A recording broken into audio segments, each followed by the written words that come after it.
ओम तत्सत। श्री गणेशाय नमः। श्रीमद्भागवत महापुराणम द्वितीय स्कंद अथ नवमो अध्याय। ब्रह्मा जी का भगवत दर्शन और भगवान के द्वारा उन्हें चतुश्लोकीय भागवत का उपदेश।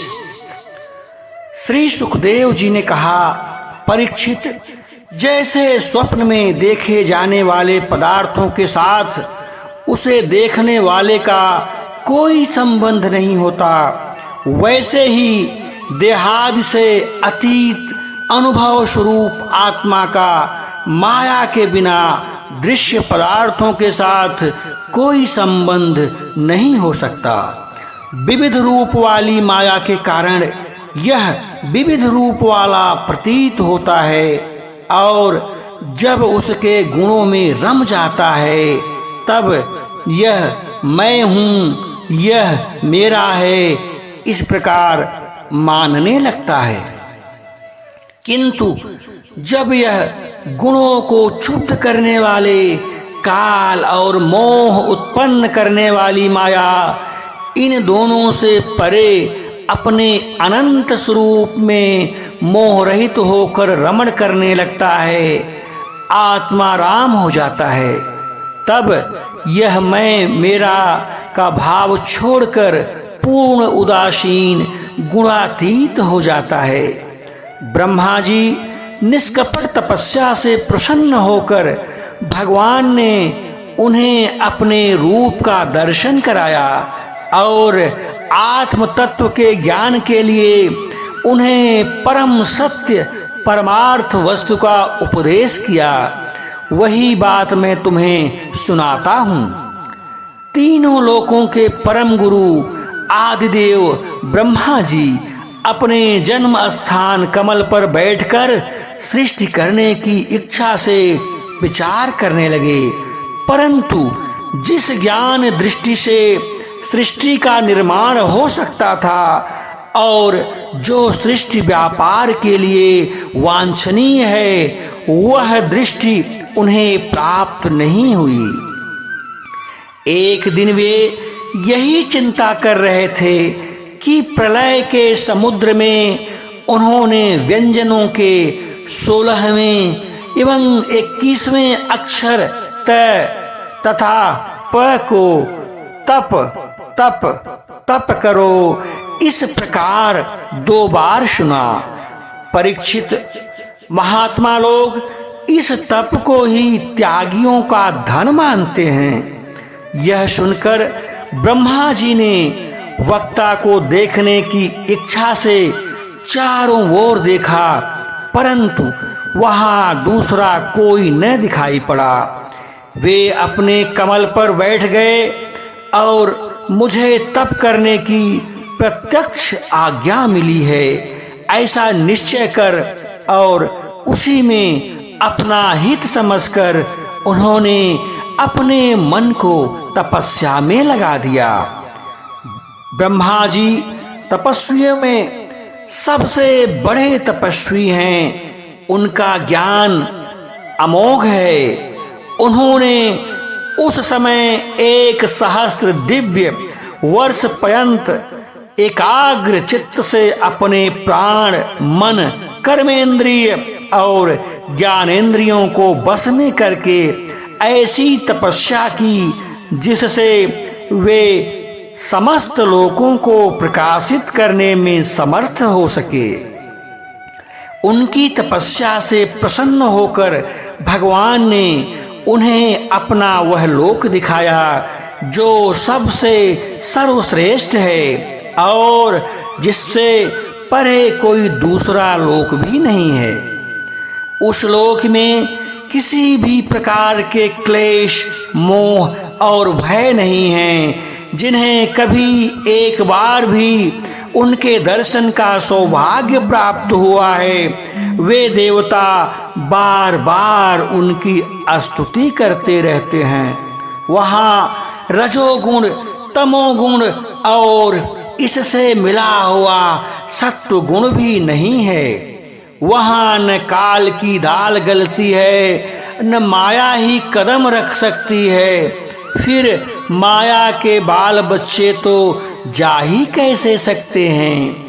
वहाँ भगवान के वे पार्षद निवास करते हैं जिनका पूजन देवता और दैत्य दोनों ही करते रहते हैं। उनका उज्ज्वल आभा से युक्त श्याम शरीर शतदल कमल के समान कोमल नेत्र और पीले रंग के वस्त्र से शोभायमान है। अंग अंग से राशि राशि सौंदर्य विखरता रहता है। वे कोमलता की मूर्ति हैं। सभी के चार चार भुजाएं हैं। वे स्वयं तो अत्यंत तेजस्वी ही मणिजटित सुवर्ण के प्रभामय आभूषण ही धारण किए रहते हैं। उनकी छवि मूंगे वैदूर्यमणि और कमल के उज्ज्वल तंतु के समान है। उनके कानों में कुंडल, मस्तक पर मुकुट और कंठ में मालाएं शोभायमान हैं। जिस प्रकार आकाश बिजली सहित बादलों से शोभायमान होता है, वैसे ही वह लोक मनोहर कमनियों की कांति से युक्त महात्माओं के दिव्य तेजोमय विमानों से स्थान स्थान पर सुशोभित होता रहता है। उस वैकुंठ लोक में लक्ष्मी जी सुंदर रूप धारण करके अपनी विविध विभूतियों के द्वारा भगवान के चरण कमलों की अनेकों प्रकार से सेवा करती रहती हैं। कभी कभी जब वे झूले पर बैठकर अपने प्रियतम भगवान की लीलाओं का गायन करने लगती हैं, तब उनके सौंदर्य और सुरभि से उत्पन्न होकर भंवरे स्वयं उस लक्ष्मी जी का गुणगान करने लगते हैं। ब्रह्मा जी ने देखा कि उस दिव्य लोक में परम भक्तों के रक्षक लक्ष्मीपति, यज्ञपति एवं विश्वपति भगवान विराजमान हैं। सुनंद, नंद, प्रबल और अहरण आदि मुख्य मुख्य पार्षद गण उन प्रभु की सेवा कर रहे हैं। उनका मुख कमल प्रसाद मधुर मुस्कान से युक्त है। आँखों में लाल लाल डोरियां हैं। बड़ी मनमोहक और मधुर चितवन है। ऐसा जान पड़ता है कि अभी अभी अपने प्रेमी भक्त को अपना सर्वस्व दे देंगे। सिर पर मुकुट, कानों में कुंडल और कंधे पर पीतांबर जगमगा रहे हैं। वक्ष स्थल पर एक सुनहरी रेखा के रूप में श्री लक्ष्मी जी विराजमान हैं और सुंदर चार भुजाएं हैं। वे एक सर्वोत्तम और बहुमूल्य आसन पर विराजमान हैं। पुरुष, प्रकृति, महत्व, अहंकार, मन, 10 इंद्रिय, शब्दादि 5 तन्मात्राएं और पंचभूत, ये 25 शक्तियां मूर्तिमान होकर उनके चारों ओर और खड़ी हैं। समग्र ऐश्वर्य, धर्म, कीर्ति, श्री, ज्ञान और वैराग्य, इन 6 नित्य सिद्ध स्वरूप भूत शक्तियों से वे सर्वदा युक्त रहते हैं। उनके अतिरिक्त और कहीं भी वे अत्यंत नित्य रूप से निवास नहीं करती। वे सर्वेश्वर प्रभु अपने आनंद नित्यानंदमय स्वरूप से ही नित्य निरंतर निमग्न रहते हैं। उनका दर्शन करते ही ब्रह्मा जी का हृदय आनंद के उद्रेक से लबालब भर गया। शरीर पुलकित हो गया। नेत्रों में प्रेमाश्रु छलक आए। ब्रह्मा जी ने भगवान के उन चरण कमलों में जो परमहंसों के निवृत्त मार्ग से प्राप्त हो सकते हैं, सिर झुकाकर प्रणाम किया। ब्रह्मा जी के प्यारे भगवान अपने प्रिय ब्रह्मा को प्रेम और दर्शन के आनंद में निमग्न, शरणागत तथा प्रजा सृष्टि के लिए आदेश देने के योग्य देखकर बहुत ही प्रसन्न हुए। उन्होंने ब्रह्मा जी से हाथ मिलाया तथा मंद मुस्कान से अलंकृत वाणी से कहा। श्री भगवान ने कहा, ब्रह्मा जी, तुम्हारे हृदय में तो समस्त वेदों का ज्ञान विद्यमान है। तुमने सृष्टिचर रचना की इच्छा से चिरकाल तक तपस्या करके मुझे भली भांति संतुष्ट कर दिया है। मन में कपट रखकर योग साधन करने वाले मुझे कभी प्रसन्न नहीं कर सकते। तुम्हारा कल्याण हो, तुम्हारी जो अभिलाषा हो वही वर मुझसे मांग लो, क्योंकि मैं मुँह मांगी वस्तु देने में समर्थ हूँ। ब्रह्मा जी, जीवन के समस्त कल्याणकारी साधनों का विश्राम पर्यवसान मेरे दर्शन में ही है। मुझसे तुमने मुझे देखे बिना ही उस सूने जल में मेरी वाणी सुनकर इतनी घोर तपस्या की है। इसी से मेरी इच्छा से तुम्हें मेरे लोक का दर्शन हुआ है। तुम उस समय सृष्टि रचना का कर्म करने के लिए किंकर्तव्य मूढ़ हो रहे थे।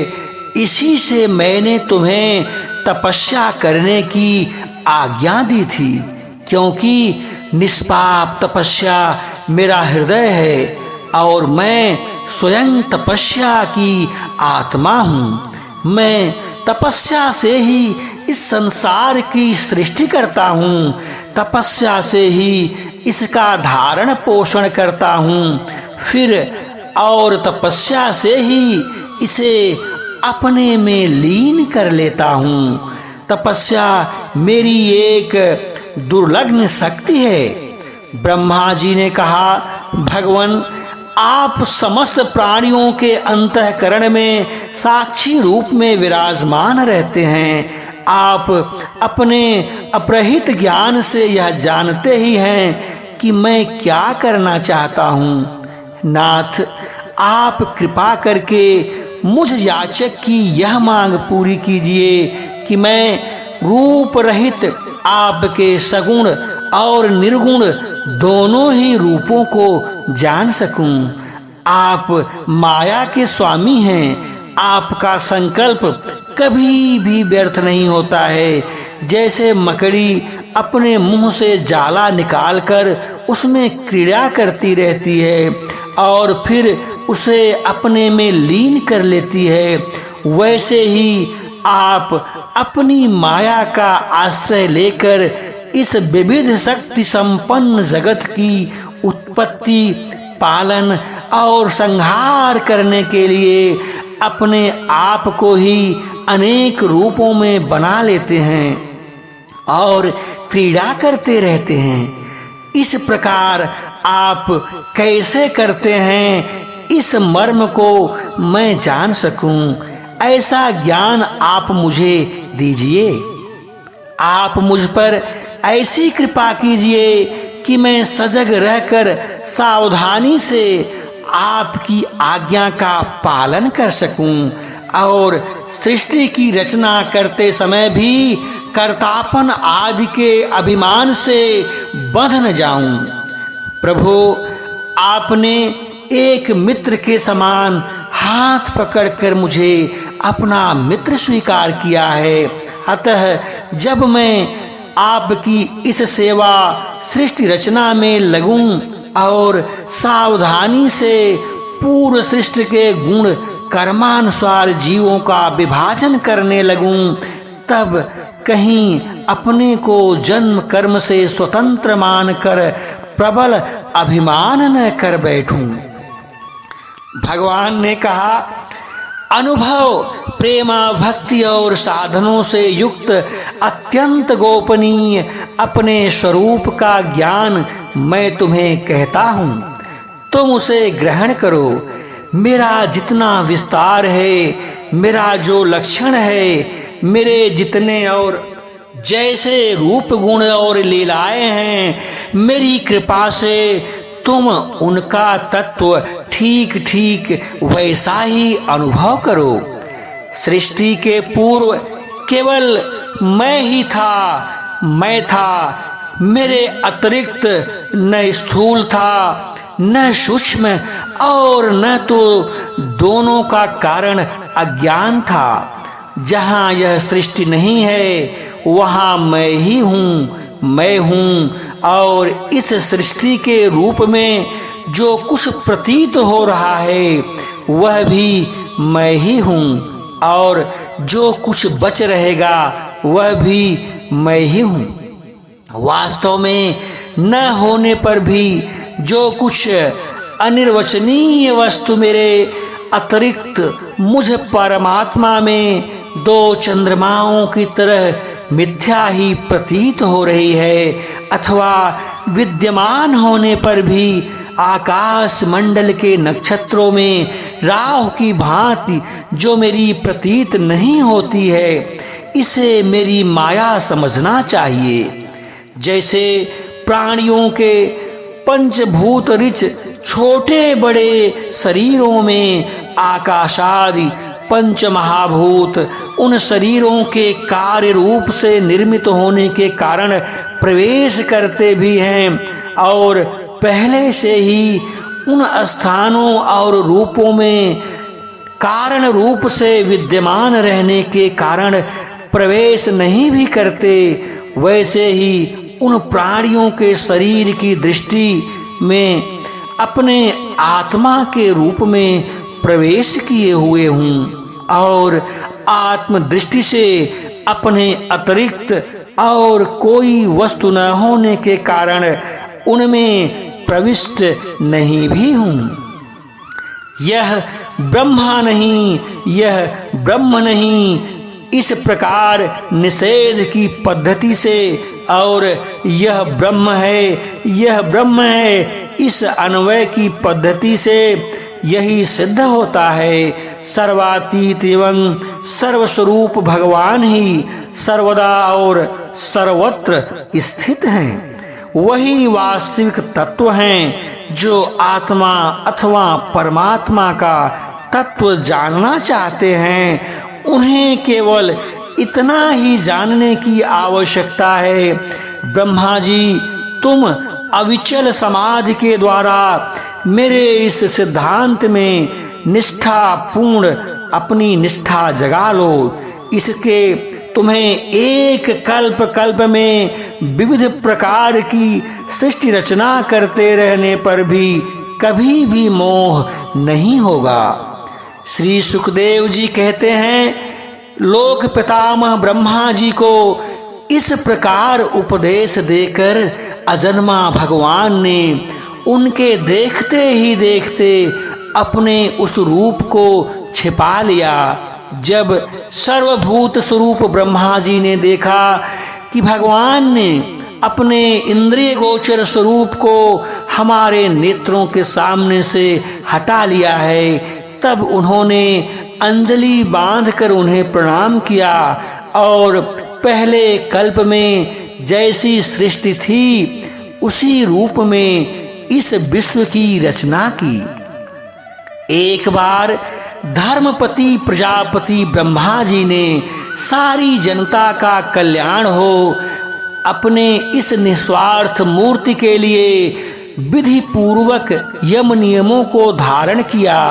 उस समय उनके पुत्रों में सबसे अधिक प्रिय परम भक्त देवर्षि नारद जी ने मायापति भगवान की माया का तत्व जानने की इच्छा से बड़े संयम, विनय और सौम्यता से अनुगत होकर उनकी सेवा की, और उन्होंने सेवा से ब्रह्मा जी को बहुत ही संतुष्ट कर लिया। परीक्षित, जब देवर्षि नारद ने देखा कि मेरे लोक पितामह पिताजी मुझ पर प्रसन्न हैं, तब उन्होंने उनसे यही प्रश्न किया कि तुम मुझसे कर रहे हो। उनके प्रश्न से ब्रह्मा जी और भी प्रसन्न हुए। फिर उन्होंने यह 10 लक्षण वाला भागवत पुराण अपने पुत्र नारद को सुनाया, जिसका स्वयं भगवान ने उन्हें उपदेश किया था। परीक्षित, जिस समय मेरे परम तेजस्वी पिता सरस्वती के तट पर बैठकर परमात्मा के ध्यान में मग्न थे, उस समय देवर्षि नारद जी ने वहाँ भागवत उन्हें सुनाया। तुमने मुझसे जो यह प्रश्न किया है कि विराट पुरुष से इस जगत की उत्पत्ति कैसे हुई, तथा दूसरे भी जो बहुत से प्रश्न किए हैं, उन सब का उत्तर मैं भागवत पुराण के रूप में देता हूँ। श्रीमद्भगवते महापुराणे परमहंस्यां संहिता द्वितीय स्कंदे 9वां अध्याय संपूर्णम। बोलो वृंदावन बिहारी लाल की जय।